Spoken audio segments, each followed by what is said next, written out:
Hello, everyone. Welcome to it. I'm Brigantia Blackbird of the Blackbird Grimoire.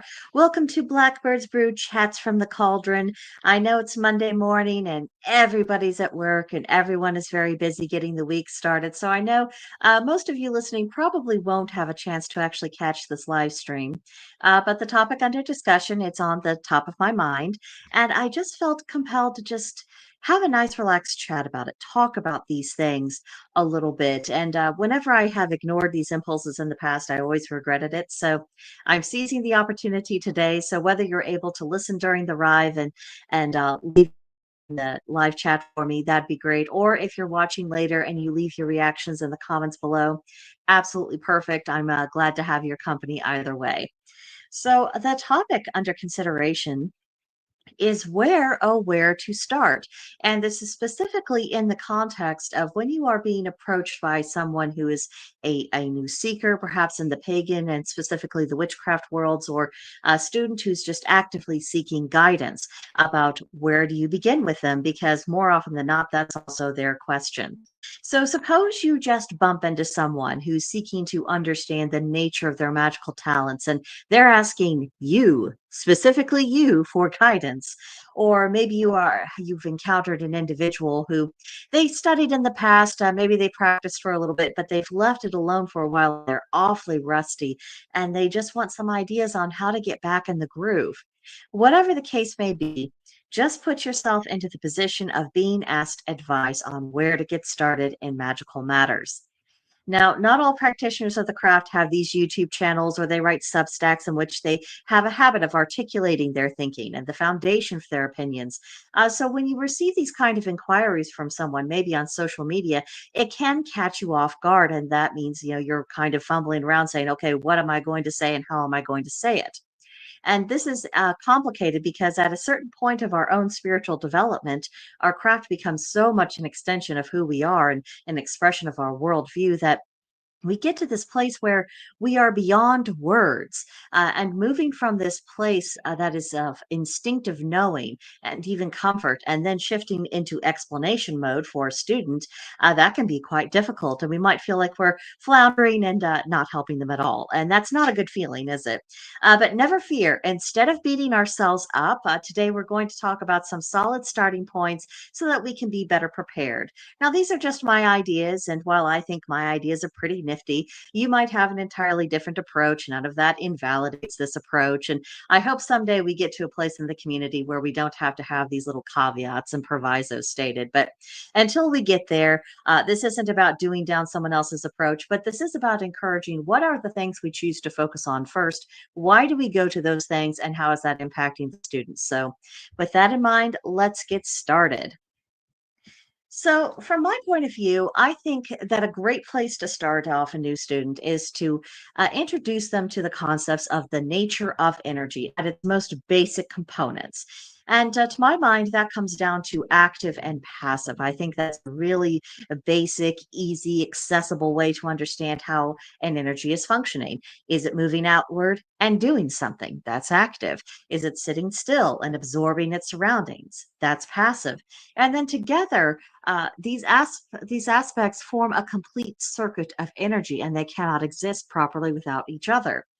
So let's look at that active energy. It's the initiator of all things. It sends out a current of energy like a bolt. That might help you to visualize it. And that's often described as masculine energy or projective energy. It's observable by what it sets into motion. It's rather like pushing a ball until it rolls. That is active, that is projective, that is essentially the masculine aspect of the energy. Now let's think about the passive. Passive energy is instead the receiver of all things. It is absorbing other currents of energy and it does something with it. This is frequently referred to as feminine energy or receptive energy, and it's observable by what it captures. It's like grabbing that moving ball and holding it. And so that's a really basic way you can say, okay, kids, this is what the energy is doing. Is it active or is it passive? And once they come to grips with that, then you can move on to the concept of the elements. So we're going to talk about the four physical elements. We're very familiar, they're air, fire, water, earth. These are both components of active and passive energies, and they serve as metaphors to help people better understand how those currents of energy function. So on the active side, we of course have air. Think the breath of life, the thought that guides all action. It's doing something. Then you have fire, the catalyst, new life, inspiration. Again, doing something. Then on the passive side, we have the water element, which is the cleanser, the refreshment of all planted seeds. It has absorbed it, it is nurturing it. And then that brings us to earth, which is the nurturer, but it's also the tomb of decomposition and the womb of new life that brings in the whole aspect of the life cycle. And between the active and passive energies, they compose that complete circuit of energy.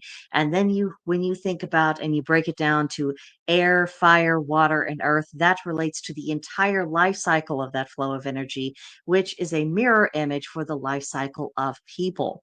And each phase or aspect of energy, it serves a unique purpose within that greater cycle. And understanding that is really core to all of our magical workings. So, we have active and passive, and now we have the four physical elements.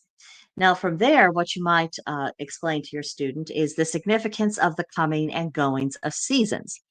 When we carefully observe the seasons in their annual cycle, that is a visual example of how active and passive energies, as well as air, fire, water, and earth, all operate in concert together. So during the spring, we have rebirth, planting seeds, new life. That is the season of air. It's a time of thought. It's masculine. It's active. It's the beginning of all things, whether it's conscious or unconsciously done. Then for the summer, it's fertility, it's gestation, it's nurturing, but it's also the season of fire, because for one of the strong presence of the sun. But think about what's going on during that time. For all the gestation going on, we have the drive to make sure that that gestation is nurtured. That is what makes it masculine. That's what makes it active.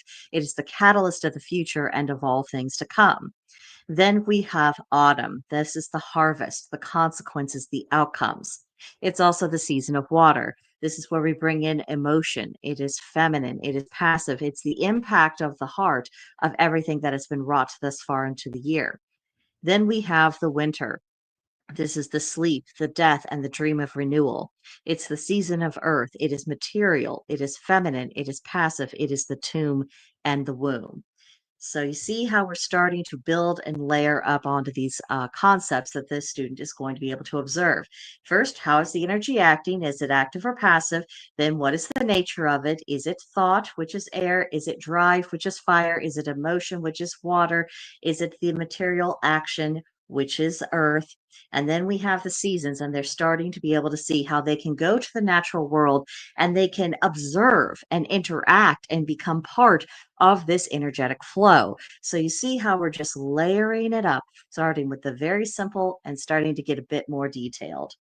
Now, before we go on, I want to say hello to Butterfly Love Child, who's kind enough to join me this morning. Welcome to the stream, dear. Feel free to pitch in with your 2 cents at any time during the presentation. I will be checking back and forth as we go through. So I'd love your thoughts. So now this brings us to the moods of the moon because we have, again, the nature of the energies, the flavors of them specifically, then we have the seasonal impact, and now we're bringing things down to a wheel within a wheel. The waxing and waning of the moon and its associated energies, it is a very small cyclical wheel within that annual progression of seasons. The new moon, of course, is when we plant those seeds of intention. The waxing moon is the nurturing of the seeds and watching them grow. The full moon is the blossoming of those seeds. And by the waning moon, we are collecting the harvest of it. We're gathering our results, and then we are easing into a rest period. So these tides of the moon, they gather, disperse, and then recede in power. And when we take this flow into account, when we perform any kind of magical working, that enhances our odds of success, but it also establishes a healthier mode of being for ourselves as individuals. These regular, consistent cycles of activity and rest in proper measure that enables the practitioner to manage their personal energy in a way that is going to avoid burnout and psychic injury. It's also a means to divide large goals into small, manageable chunks that can be worked through the greater annual cycle. You can see how this would have immediate relevance for any student who might be asking you, okay, where should I start? What should I do?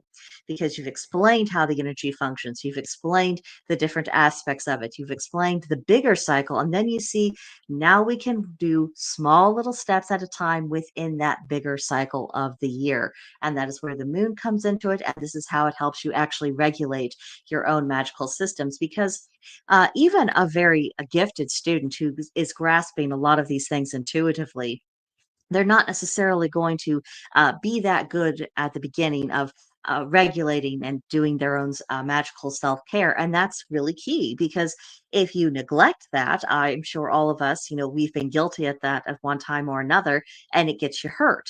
It can make you mentally exhausted. It can have terrible physical impacts because you're using all of this energy, but you're not replenishing yourself properly. And so, of course, eventually it takes it out on your body. It can be emotionally exhausting. It can mess you up psychologically. So, setting up this idea, this is also setting up the person who came to you for help and for guidance along a path that's going to enable them to secure their own health. So, that's why I thought this was a very important thing to bring into these conversations of where to begin.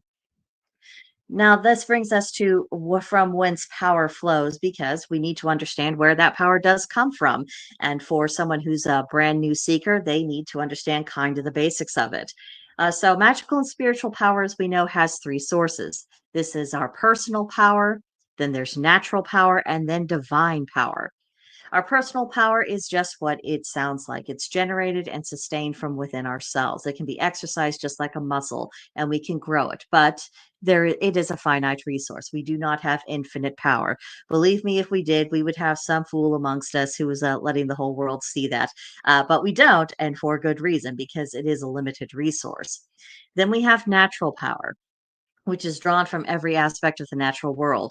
This typically means that we're incorporating plants, bits of animals, and minerals most often into our rituals, our spell work, and so on. These things are used in addition to the practitioner's personal power. And then divine power flows from the gods. This can be also from various forms of spirits and even our ancestors who have yet to reincarnate. This form of power is something that we request, preferably politely, and it can be provided or denied to us at the discretion of the deity, spirit, or ancestor as they deem fitting. So it's wise for us to learn how to call up and use all three forms of energy in order to avoid inflicting psychic injury onto ourselves. If you are relying only on personal power, that is a very efficient way to get yourself magically hurt very, very badly, to wear down your own batteries, and it can take quite a while to recover. And that's if you discipline yourself to do so. So if you are dealing with a new seeker who's wanting to kind of know what's what, this is an important thing to really emphasize, that they are going to have to take care of themselves, that the reasons why they are able to tap into other forms of energy is to essentially make sure that they are not wearing themselves down into a state of exhaustion. And also to be reminded that if you are wanting to do these bigger, great things, you're going to have to form relationships with powers beyond yourself, and you're going to have to learn how to ask for help rather than demanding help or just expecting it to show up without you even having to ask. This helps them understand that there is a totem pole to be taken into consideration.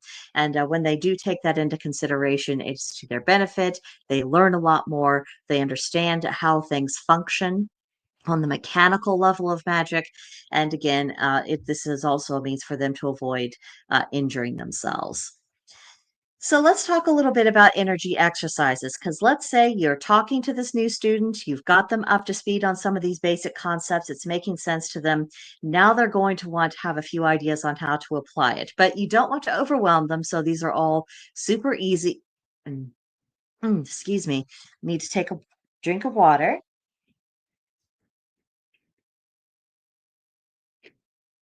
Okay, we're back. But again, these exercises, they are super easy. They are very straightforward for a new seeker, and it doesn't cost them any kind of money. They don't have to invest anything other than a little bit of time and just making themselves do it. So let's talk about these things. First and foremost is, of course, breathing exercises. And this can be done in a variety of ways. But when we are doing something that helps us observe the breath, it's an accessible way for us to come to grips with active and passive energy because the exhale is the projection of the breath and the projection of energy. And the inhale is the reception of fresh air and the reception of energy. And the more you go through this process, just quietly observing that, the better you are able to understand and to feel that rhythm and flow within your very being. So when it comes to pulling in energy or pushing out energy, it becomes a lot more instinctive for the new seeker or for the person who's just wanting to be a little less rusty and get back in the swing of things. So breathing exercise are a huge big thing. Then there's the generation and the manipulation of energy. And what you can advise your student to do is to vigorously rub their hands together until they feel heat between them, and then slightly separate the hands. And then they practice moving their hands far apart and then close back together, kind of back and forth, and then to feel the energy they created in the space in between. Then, once they come to grips with that and they realize they are not crazy and this actually is a real thing, then they can practice shaping that energy into a ball. They can learn to bounce it between their hands. They can expand the ball. They can shrink the ball. And what they are doing is that connects the manipulation of energy with something that's very tactile. They can't see it, but they can feel it. They can feel it with every sense of their body. And so that is going to serve them well when it comes to their spell work and their rituals later on down the line. And then finally, the last thing that you might toss at them at the beginning is the importance of grounding and meditation. So, grounding is the practice that's often jump started with visualization to remove excess or unwanted energy out of your system and putting it back into the earth. Sometimes this grounding is a bit like a drain. You know, when you have those visualizations of, sit on the ground and visualize the tree roots coming down from your backside, and it's just rooting into the earth. And then, the energy is just kind of draining in through those roots. And then you are bringing up cleansing energy from the roots. And so you have again another cycle. It's very similar to the breathing, only you're doing it strictly with the energy. Another way you can ground is a bit more aggressive, and when you are visualizing actively pushing unwanted or unneeded energy out through your hands, out through the soles of your feet. If you're sitting down, from your bottom. Sorry if that gave anyone unpleasant visuals, but we're working here, but pushing all of that out of the system. Now, the danger in doing that, which you should mention if you do suggest this to a new seeker, is that you can push out a bit too much of your own personal energy. You want to make sure that you aren't doing that too much. And it's a little bit of trial and error. I mean, there's really no way to get around trial and error with all this. And then we have meditation. And meditation, this isn't, we're not talking about path working or trance work or anything like that at this stage. This is kind of the basics, very basics, lowest level of meditation there is, where you're just taking a break from the day's concern. You're learning to be quiet, to be still, and to calm the spirit, to let your cares flow away from you, acknowledging that they'll still be there to be taken care of later on. But for the moment, you're just taking a break from all of that. And you can see how if you can get a new seeker doing all of these things, particularly if they're doing each of these things on a daily basis, not only is this going to help them build up their magical muscles, but all the concepts you talked about earlier with them, with the active and passive energy, with the elemental associations, with the seasonal flow and the lunar flow, that is something that's going to become something that they don't have to believe in or agree with, not something that they see as an opinion, but something that they actively experience in their everyday lives. You want to talk about making things real. That is when things actually do start to get real for people, when they're like, this is just part of my existence. This is the nature of my existence, and this is something that will always be there. That can help people gain a little bit of self confidence, and it can push back some of those initial hurdles that they might crop up into. And this brings us to the last thing that you might want to cover with them if you're just essentially giving them a little bit of a crash course. And it's very basic personal protection. Now, the reason why I want to stress personal protection is because as they are learning their new skills, as they're exploring these energies, as they're becoming more sensitized to them, they are going to need to be protected a little bit. And so, the most fundamental level of magical protection that is achieved through cleansing and shielding. Cleansing, of course, is the removal of unwanted, unhealthy energies from your system, the spiritual equivalent to regular bathing. And shielding is the process of blocking unwanted and unhealthy energies from your system, a bit like a knight would have put on armor back in the day. Now, this should be common sense, but we don't live in a world in which common sense is abundant, so I will point this out. And apologies to all of you who do know better. But you should have stressed to your students that you should always cleanse before you shield. I mean, imagine you teach them to shield, but they haven't cleansed their system, and how counterproductive it would be to trap unwanted energies within that shield. Of course, they're not going to feel better. Of course, they're going to wonder what on earth the shield is really good for because they haven't expelled the things. So they might be able to block any further unwanted energies, but they've also trapped unwanted energies they already possessed in their system. So cleanse, then shield. So to cleanse, visualize expelling unwanted energy while you shower or bathe, or you can do breathing exercise to exhale the energy, or you can waft incense smoke like dragon's blood, palo santo, or sage around you to shift unwanted energies away from you. Those are simple, easy, very low cost methods of doing cleansings. Then to shield. That's when you visualize a ball of shimmering yellow energy from the center of your torso and widen it to encompass your entire body. The wider and the more opaque the shield you visualize, the more it will repel. And people just need to experiment what degree of shielding they're really comfortable with. Some people, they just need enough to kind of bounce off some of the worst of the energies coming their way, but they want to have their feelers out enough to where they still have a general sense of what's going on and what's the psychic temperature in the room, which makes sense. But other people, they might need a little bit more of a break, particularly if they are dealing with their own personal issues at that time. They might need to block out more. So it isn't a one size fits all kind of this is the best shield and it's the only shield you should strive for. No, you have to be reacted to your own personal needs. And that's something to stress if you are advising someone who's taking their first steps in the craft. So, this is all about creating a baseline because everything I've mentioned thus far, it really is a crash course on some of the most fundamental aspects of the craft and energy work. Things that we've covered today, you can probably think of your first Witchcraft 101 books, and you were probably remembering early chapters that you read. But when we get down to the absolute basics with it and we strip away related issues and we just focus on the manner in which energy functions, that allows the seeker to come to grips with their own magical nature. They are able to flex their muscles a bit without distraction, and it lays the groundwork for any future study that they may engage in if they do carry on with their path.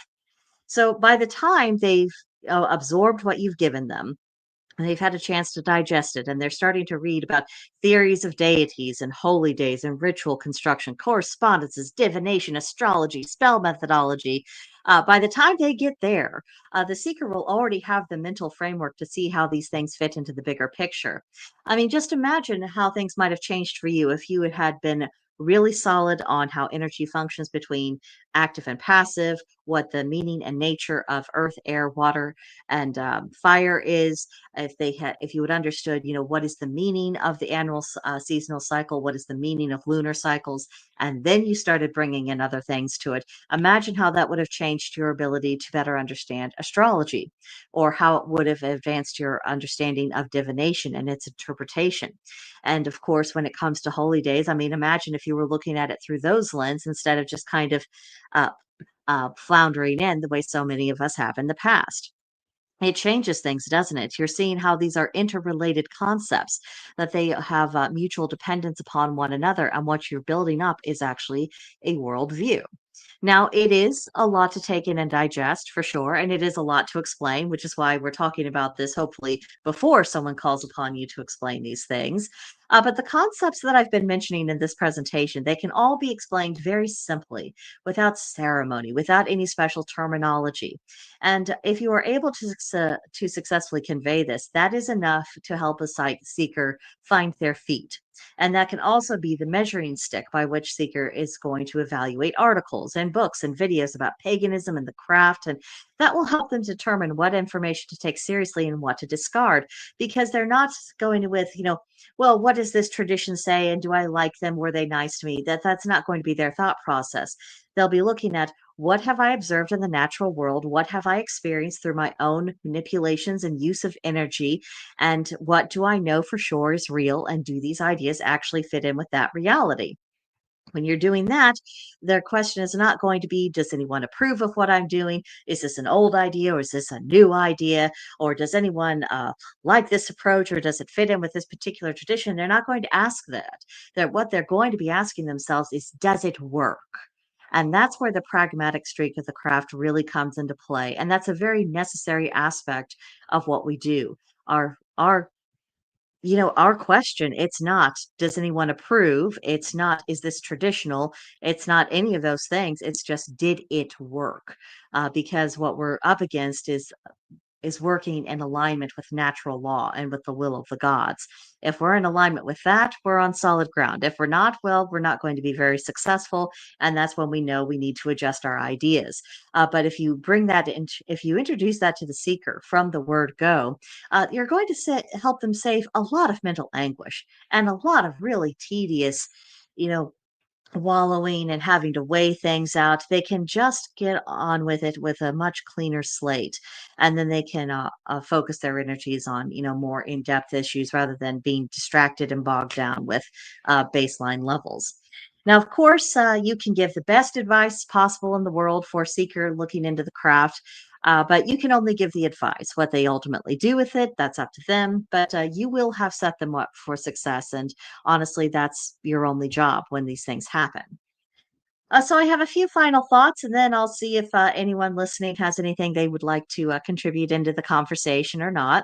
Because again, I realize I'm doing this on a Monday. It's a Monday morning, beginning of the week. Everyone's very busy.